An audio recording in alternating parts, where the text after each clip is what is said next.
Sziasztok!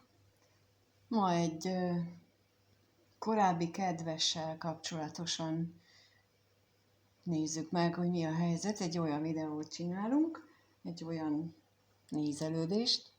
Tehát gondold ki, hogy ki az, aki korábban a szeretett személyed volt, és most már nem vagytok együtt, vagy érdekel még, vagy nem. Szóval vele kapcsolatosan nézzük meg azt, hogy mi van ő vele most, hogyan zajlik az élete, hogyan gondol rád, veled kapcsolatosan milyen érzései vannak még, illetve mire számíthatsz tőle. Kezdjünk is bele. Egy kicsit más keresem a videók készítés helyét, meg magamat is ebben az egészben, úgyhogy most megint más szögből láthatjátok majd. Remélhetőleg időnként még a kezemet is, hogy hogyan keverem a lapokat. Viszont nem tudom menet közben figyelni azt, hogy mi látszik a képen, mert az úgy nagyon nem esik a látókörömbe, de talán így nektek jobb lesz. Ebben reménykedem. És akkor fogjunk is hozzá. Szóval mit tudhatunk meg erről a valaha szeretett személyedről, egy korábbi kedvesről. Lássuk az ő jelenlegi helyzetére, kérnék szépen, hogy mi van ezzel a személlyel, akire a néző gondol. Mi van vele most? Mit tudhatunk meg róla?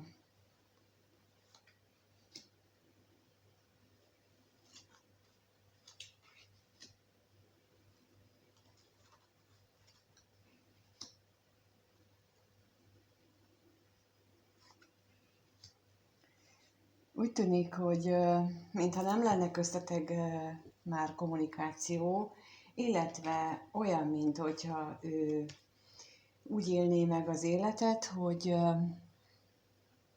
az érzések, amik benne voltak, azok meghaltak, eltűntek azért, mert akadályok merültek fel. Hogy ezek az akadályok most valósak-e, vagy csak az ő benne a gondolataiban keletkeztek, azt nem tudjuk még, de ő mindenképpen úgy látja, hogy most az ő élete erről szól, hogy az érzései azok hát kihaló félben vannak, mondjuk így. Tehát, hogy így nagyon mélyre süllyed így érzelmi szinten. És úgy tűnik, hogy kommunikációval is problémái vannak, hogy nem úgy működnek a kommunikációi, ahogyan ő szeretné. Lehet, hogy félre mennek, lehet, hogy másképp értelmezik őt, illetve hogyha az is lehetséges, hogy ő másképp látja a világot, mint ahogy azt a környezete vagy az ismerősei. Akkor rákérdezünk, hogy mit jelent itt ez a veszteség, erre kérdeznénk, hogy mi az a veszteség, mit él ő meg veszteségként jelenleg, mi ez a veszteség, mi ez a veszteség. És a halálra is kérnék szépen.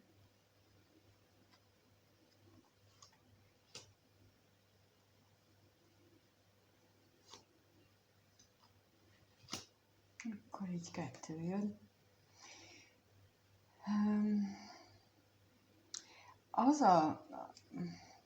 Itt nem csak az, hogy nincs kommunikáció az életében, hanem úgy tűnik, hogy a mindennapi örömöknek, főleg a lelki szinten megért örömöknek a hiányát is éli most.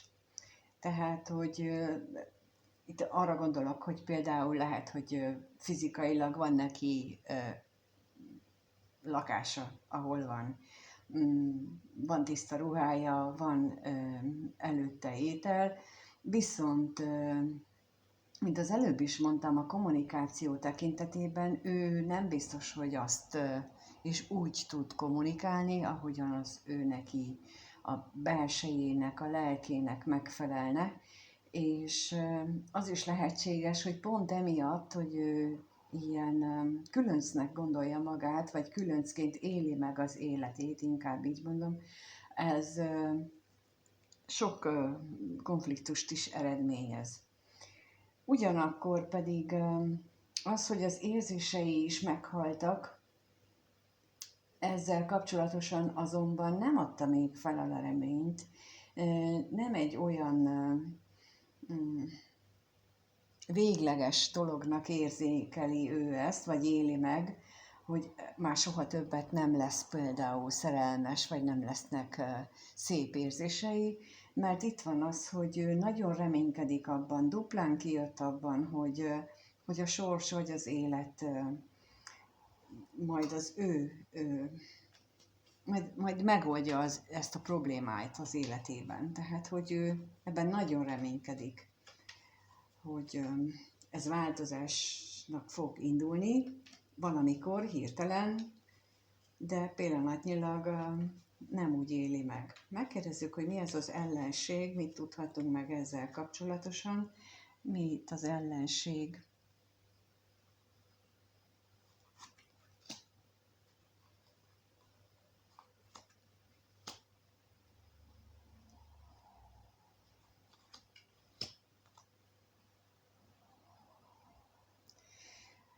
Ezzel kapcsolatosan ugye kijött a szerelmes nő, hát nem valószínűsítem, hogy nem a szerelmes nő az ellenség, hanem az, hogy vele újra kapcsolódjon, eznek vannak akadályai, lehet mondom benne, vagy a környezetében, ez lehet, mert hogy itt van a féltékenység. És a féltékenység az jelentheti azt, hogy az ő belső félelmei az akadályok, de ugye lehetséges az is, hogy valaki kívülről ezekkel a különböző eszközökkel akadályozza meg az, hogy ez a szeretett személlyel való kapcsolódás újrainduljon.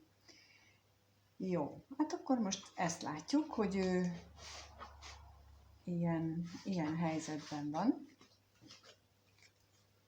hogy tulajdonképpen se érzelmileg, se lelkileg nem túl jó paszban van, de akkor megnézzük, hogy a gondolatai szintjén ő hogyan gondolkodik, mit gondol ő mostanában, mind gondolkodik-e valamin egyáltalán, vagy csak egyszerűen van. Szóval a gondolataira vagyunk kíváncsiak ennek a szeretett személynek.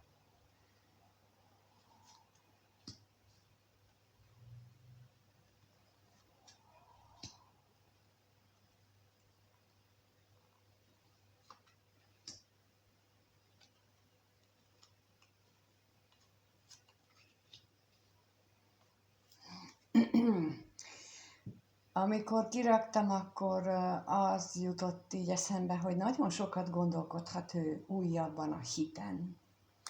És itt nem feltétlenül arra gondolok, hogy elkezdett templomba járni, vagy valamelyik egyháznak a tagja lenni, sokkal inkább azon a hiten, amit én a Teremtőnek nevezek, tehát, hogy létezik egy felsőbb erő, ami mindent irányít, és mindent mozgat, és előre eltervez, így a mi életünket is, és úgy tűnik, minthogyha ő efelé az erő felé fordulna, ugye itt van a szem, aki mindent lát, és mindenfelé sugározza az energiát, és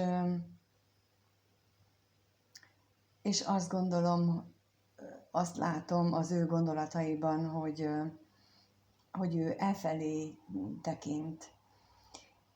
És mivel utána a pénz jött ki, ez nagyon erős lehet benne, ez hát egyes esetekben mondhatom úgy is, hogy spiritualitás felé való fordulása.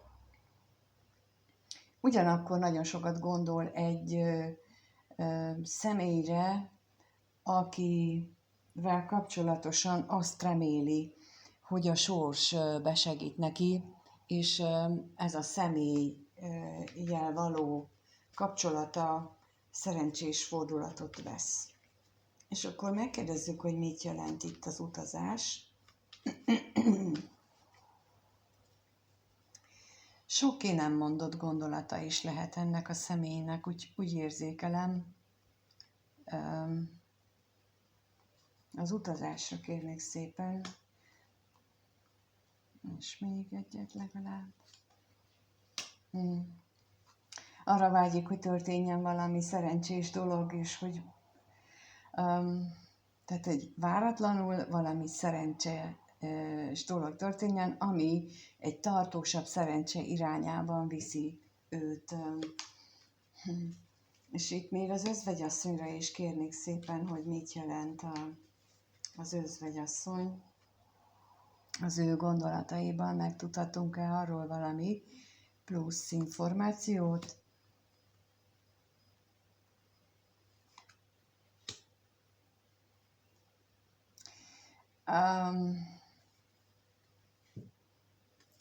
Még egyet, nem. Ami jött itt közben az az, hogy ez a személy lehetséges, hogy nagyon fontos az ő számára, és nagyon mély érzései és stabil érzései vannak irányába. Aki tőle egy kicsit idősebb, vagy legalábbis érettebb, megfontoltabb, felelősségteljesebb személyt jelenthet. És itt elfelejtettem mondani, tehát hogyha ő nem férfit jelöl, akkor ez a személy is lehet bárki, bármilyen nemű. Nem az a lényeg, hanem a lényeg az, hogy egy megfontoltabb, érettebb gondolkodású, időnként talán idősebb személy is lehet, aki iránt ő neki nagyon erős, stabil, mély érzései vannak. Másik esetben, és itt akkor megint ketté bontam ezt a dolgot, a másik esetben lehetséges, hogy egy olyan személyre gondol, aki a környezetében van, és ugyan vannak iránta érzései,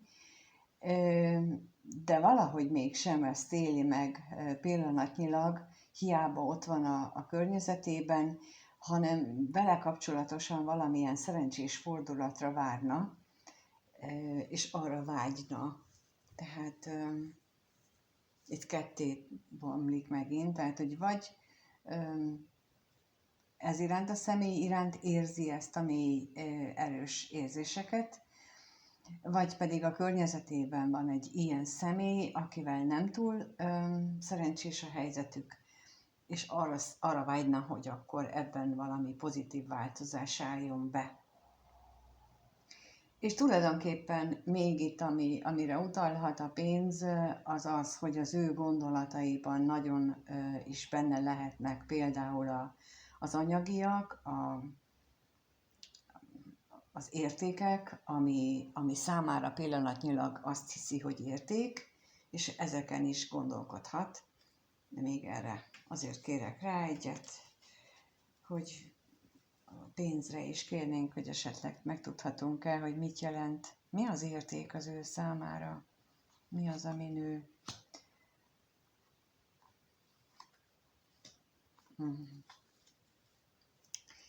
értékes lenne neki a kommunikáció, hogyha az úgy működne, és valószínűleg ezen is sokat, hiszen az előbb is pont ez jött ki, hogy nem megfelelő, nem tud úgy kommunikálni a környezetével, az ismerőseivel, és itt ennek a folytatását vagy megerősítését érzem ebből, hogy fontos lenne, hogy ő valakivel úgy tudjon már beszélni, ahogyan az, aki érti őt, aki megérti, aki elfogadja azt, amit ő mond, az ő világnézetét, az ő gondolatait, és ezt is jelentheti még itt ez az egész.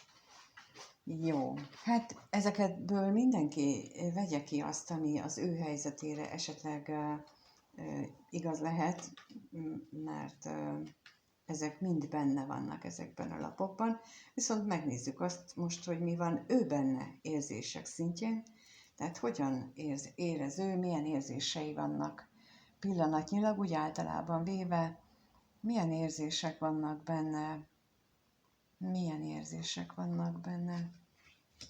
erre vagyunk kíváncsiak, hogy milyen érzések vannak ebben a régebben, szeretett személyben milyen érzések vannak.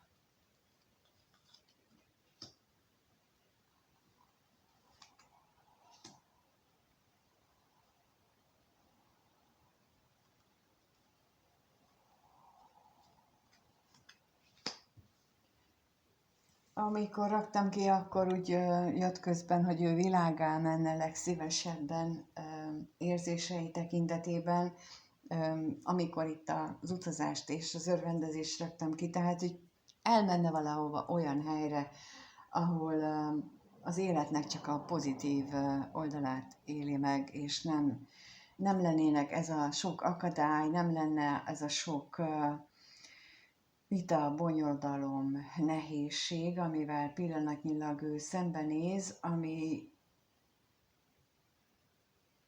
ami azt is eredményezné, hogy és ismét feltűnt a szeretett személy, aki távol van tőle, és ő az érzéseiben azt szeretné, hogyha el tudna menni úgy oda, hogy ők együtt megéljék ezt a kellemes együttlétet minden szinten. Ez az örvendezés itt nekem egyrészt utalhat felszínes szórakozásra is, de itt mélyebb tartalmat is érzek benne, tehát azt is, amikor nem csak felszínesen szórakozunk, hanem tartalmas együttlétet is. Amikor tudunk beszélgetni, amikor a másik energiájának a megtapasztalása is örömmel tölti el az embert. Ez ami számomra a mélyebb együttlétet jelenti.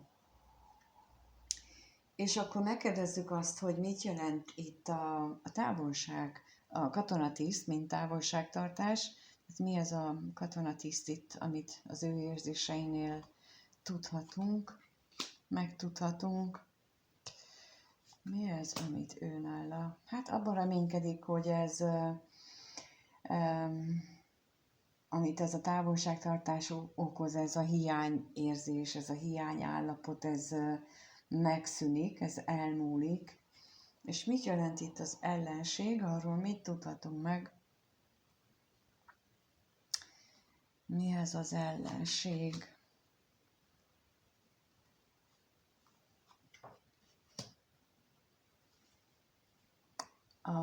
Az otthonában megélt magányosság. És ez megint összhangban van az első, tehát a jelenlegi megélt állapotával. Tehát, hogy érzéseiben ott van az, hogy ő végtelenül magányos, befelé forduló, zárkózott. Gyanítom, hogy a környezetének fogalma sem lehet arról, hogy ő valójában mit érez és mit él meg belül. Így láttam már több esetben ilyet, hogy teljesen más arcát mutatja az ember kifelé, mint amit ő valójában gondol, mert úgy hiszi, hogy ez a helyes. És sokan lehetséges, hogy így vagyunk, vagy vannak. Nos, én arra kérdeznék inkább rá most, hogy veled kapcsolatosan milyen gondolatai vannak. Ezt így nem firtattam volna tovább, nem éreztem szükségességét, viszont azt igen, hogy veled kapcsolatosan, akivel valaha ő együtt volt, milyen gondolatai vannak? Mit gondol, hogyha rád gondol? Milyennel gondol ő téged? Szóval ez bármelyik lehetséges. Erre kérnék szépen most, hogy ez a valaha szeretett személy, ez az ex, ő mit gondol a nézőről? Mit gondol a nézőről?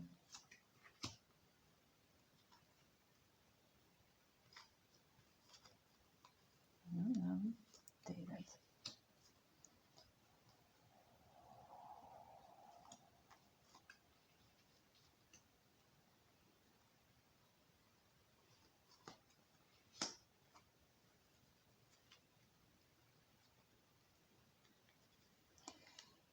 úgy tűnik számomra, hogy amikor ti együtt voltatok, vagy legalábbis ha rád gondol, még mindig így gondolja, hogy nagyon meg tudod neki adni az otthonosság, az otthon lenni érzését. Ezt lehetséges, hogy például a te lakásodban, a te otthonodban történt, és ezért érzi ezt olyan otthonosnak veled, ami meglepte őt, váratlanul érte, az is, hogy milyen jó érzés veled együtt lenni, és itt megint az örvendezéssel nem csak ezt a felszínes szórakozást érzékelem, hanem sok esetben azt is, hogy ez sokkal tartalmasabb, mélyebb érzések voltak a megélés szintjén. Olyan, mintha még most is úgy gondolná, hogy a veled való kommunikáció az nagyon jó, nagyon szeretett veled, nagyon jó veled beszélgetni, vagy kommunikálni, lehet, hogy vicces vagy, lehet, hogy szórakoztató vagy, lehet, hogy megértő vagy jó hallgatóság vagy, és ez mind benne lehet ebben az egészben. Ugyanakkor pedig azt gondolja, hogy szomorú vagy,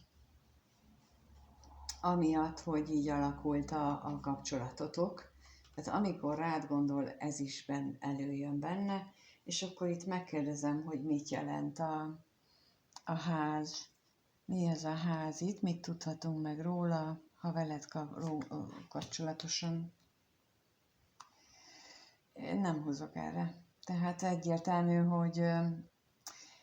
hogy itt a ti kettőtöknek a mély kapcsolódását éli meg.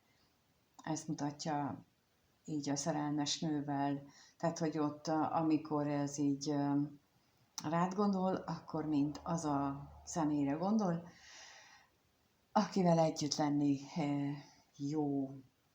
És akkor a szomorúságra kérnék szépen, hogy miért van itt ez a szomorúság.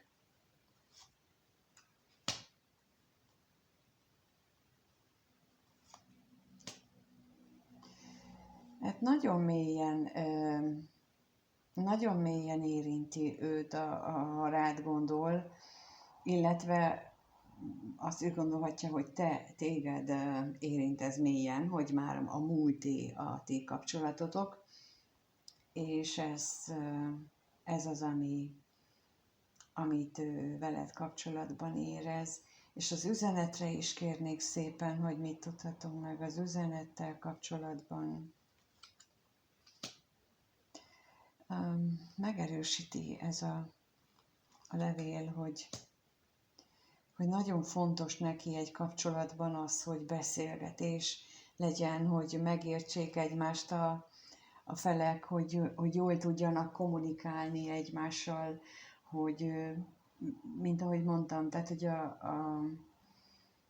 az együttléthez fontos az, hogy tartalmas beszélgetések és felszínes, viccelődős dolgok is legyenek, és ez úgy gondolja, hogy veled kapcsolatban, hogy ez meg is volt, vagy legalábbis ő úgy gondolja, hogy te veled ezt meg tudja élni. És akkor megnézzük, hogy mi az, amit ő érez irántad, érez-e még valamit, érez-e veled valamit, vagy irántad valamit, vagy mit érez ez az ex a néző iránt, arra vagyunk kíváncsiak, hogy mit érez az ex a néző iránt. Mi az, amit érez még most? Mit érez iránta?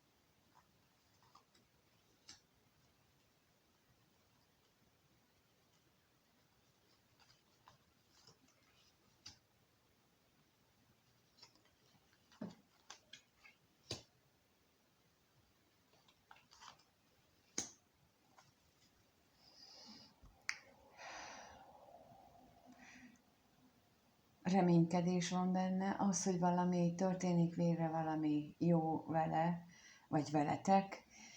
Látható, hogy nem vagytok együtt, és ugyanakkor annak is szinte esélyét sem látja, hogy ez a köztetek lévő űr, ami most van, az a helyzet, hogy az meg fog változni, ugyanakkor pedig a sor végére a szerencse jött ki, azért ott mélyen a tudatalattiában, a mély érzések szintjén ott benne van ez a hit, amit a gondolatainál láttam, mert a szerencse az nekem a sorsot is jelenti, hogy mégiscsak hisz.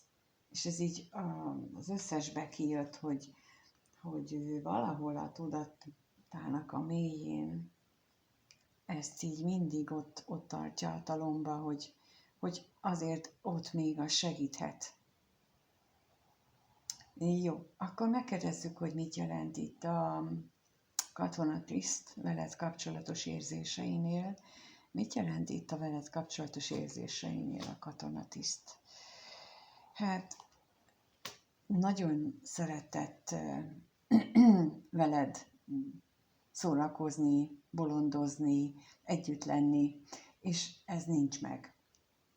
Ez egyértelműen ez, hogy eltávolodott, tehát hogy nincs a közelében, nincsen erre esélye, és a kevés pénzre is kérnék szépen.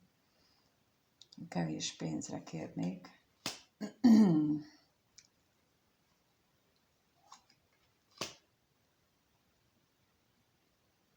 Vágyik arra a kapcsolatra, ami jelenleg nincs közöttetek, illetve vágyik egy olyan kapcsolatra, amit az előbb is láttunk, hogy ahol az ő kommunikációs igényét, vagy a lelkének megosztására vonatkozó igényét megkaphatja. És ez veled kapcsolatosan van benne ez a remény, ez az érzés, hogy te veled erre képes lehetne. Mert most, ha a kapcsolatban van, akkor ott ezt nem kapja meg, viszont tőled úgy érzi, hogy igen. Jó, lássuk, hogy fog-e hozzád közeledni, fog-e valamit tenni. A következő 1-2 hétben ez a valaha szeretett személy, ez fog-e bármit tenni, vagy mit fog. A nézővel kapcsolatosan, mire számíthat a néző ettől a személytől, következő 1-2 hétben arra vagyok kíváncsi, hogy mire számíthat a néző a következő 1-2 hétben ettől a személytől. Mi az, amit ő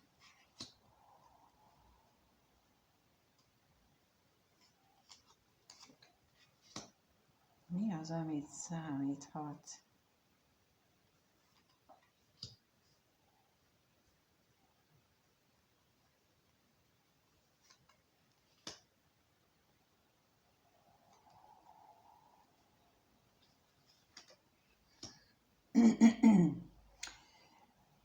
Alapvetőleg úgy látom, hogy vágyakozik arra, hogy legyen köztetek bármi. Leginkább a kommunikációnak van nagy esélye, hogy abban történik valami előrelépés. Hát lehetséges, hogy ha nála ennyire kulcskérdés az, hogy ő valakivel megossza a gondolatait, az érzéseit, a belső világát, és mondjuk te voltál az, akivel ezt így mélyen meg tudta élni, akkor ez elképesztően nagy hajtóerő a számára, akármilyen körülmények között is van, hogy ezt meg tudja élni. De mindjárt rákérünk a vágyra, hogy mit tudhatunk meg a vágyról, mielőtt folytatnám, mert ott is megint több minden jött.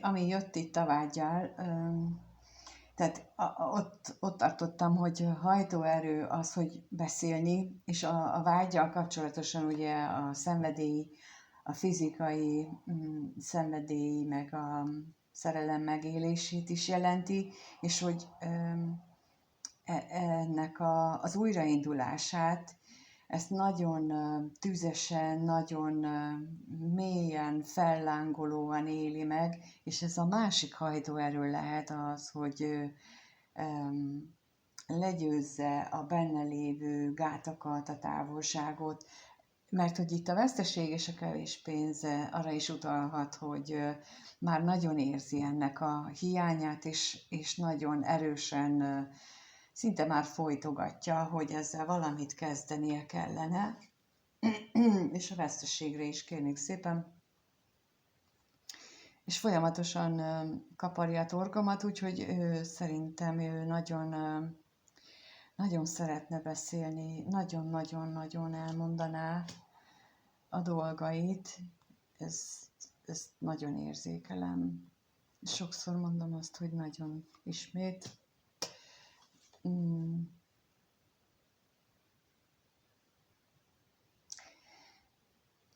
Megint a sorsra vonatkozóan érzem itt a szerencsét, hogy a múlt elmúltának a sajnálata az, ami itt veszteségként is megjelenik benne, és ez csak alátámasztja, amit eddig mondtam, hogy